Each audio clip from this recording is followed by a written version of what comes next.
My name is Kadria Halil.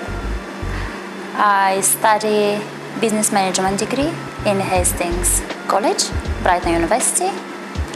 And my favorite thing about the course is that is located in Hastings, in my hometown where I live, because I'm a very busy person and very limited on time.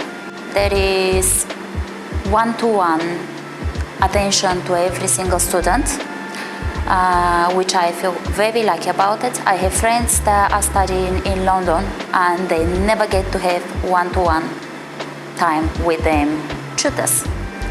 So this is one of the main things. You have really narrowed information, which is just for you. So English is not my first language. I did choose to do this course. One way to challenge myself.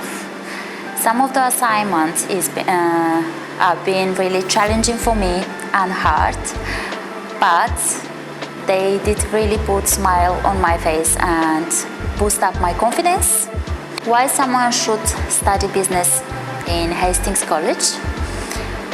So, as a busy mom of 2 children, working part-time, studying full-time, and being a mom at home, you have very limited time. I'm really lucky and I'm really happy to study in Hastings because I have access to everything on very short time and very close. Also location, I don't need to travel an hour or 2 to my university. Hastings College is really nice place to do your education, either college or university, because you are in very small town where everything is around you and you can do it. You just can do it even with less money or less time. Everything is possible.